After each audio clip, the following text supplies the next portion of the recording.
Hi guys, welcome back to Noctis Gaming. I am Dion, and this is the third episode of my Xenos series, where we are having a look at maybe some of the lesser known or more obscure Xenos species within Warhammer 40,000. In today's episode, we'll be taking a deep dive into the Zoats. Zoats are sort of a mix between a centaur and a reptile, as they have 4 legs and 2 arms like a centaur, and they have reptilian skin.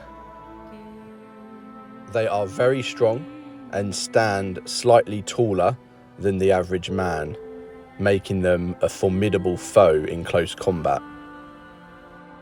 They are also very prolific at range, as they have access to a wide range of weaponry.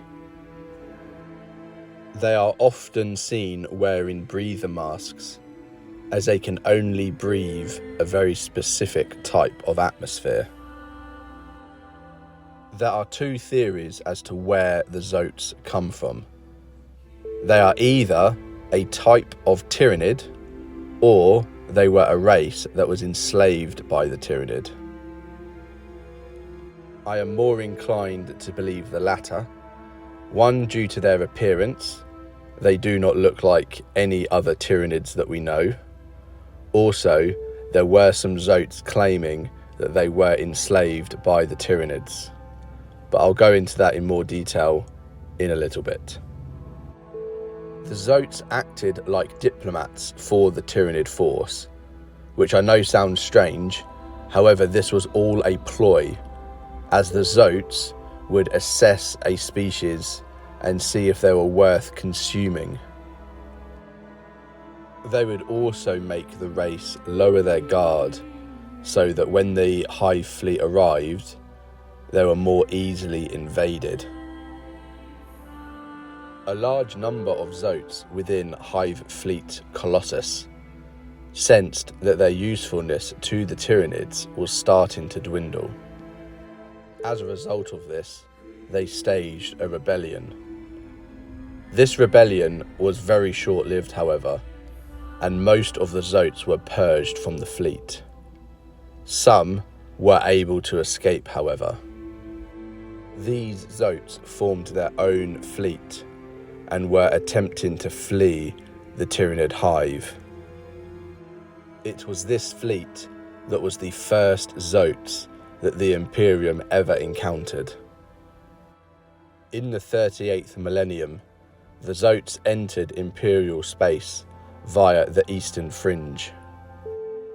When they encountered the Imperium, they claimed that they were running away from a slavish oppression. The Imperium did not believe them, however, and they saw them as an invading force. Therefore, they attacked them. This led the Zoats to go back to the Tyrannid Hive fleet, so that they can join forces once more to fight the Imperium.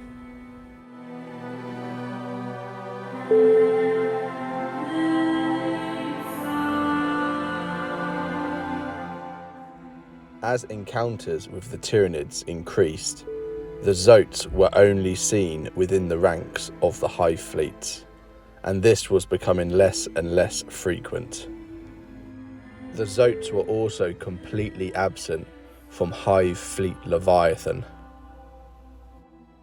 There is only one recorded encounter with a Zoat within Hive fleet Kraken.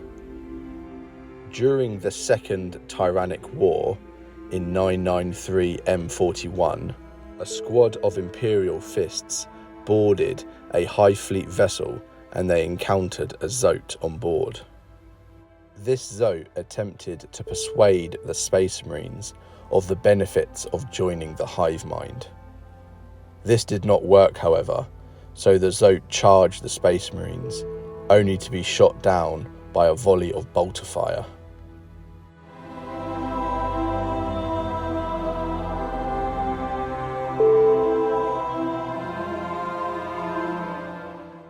Zoats became a thing of the past for the Imperium for a number of years, until one, who called himself the Archivist, was discovered on a void station called the Precipice.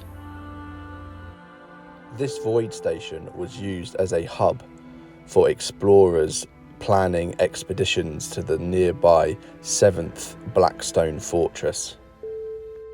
The archivist claimed he was a data trader, and he offered to calm the chaos in an area of the Blackstone Fortress known as the Seath. The Seath was an area that was extremely hard to navigate due to its ever-changing matter. The archivist claimed that on board an ancient Zoat vessel called the Forerunner that was within the Blackstone Fortress, there was a relic called the Grail Intulia. He claimed that this relic had the ability to stop the changing matter within the Seath, thus allowing it to be explored more freely and safely.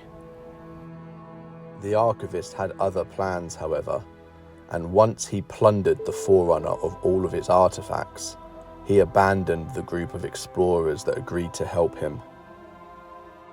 It turns out that the archivist had played the same trick on numerous other groups of explorers. The archivist remains at large, hunting down artifacts by any means necessary.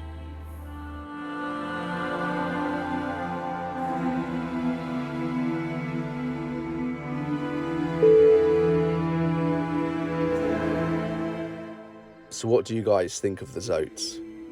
It's clear that they've had a difficult past, being slaves to the Tyranids, only for their usefulness to run out and for them to be purged from the hive fleets. We know that there are lone Zoats, like the archivist, and ones that the Eldari apparently hire as mercenaries. But could there be a whole civilization of Zoats somewhere? I personally hope there is. Having the Zoats rise like a phoenix in the ashes from their terrible past to now have a thriving civilization, I think would be quite uplifting. Now, as for the gaming side of things, we know that the archivist is in the Blackstone Fortress board game, but could you possibly have one in maybe a kill team led by an Inquisitor or a rogue trader? I don't see why not, as we know that they can be hired as mercenaries. Have you guys seen any cool conversions? Anyone including them in their armies? If so, please let me know in the comments. Well, that's it for this video. If you've enjoyed it, then please consider giving the video a like, subscribing to the channel, and turn your notification bell on so you'll be notified when the next one of this series goes up. Until the next time, take care.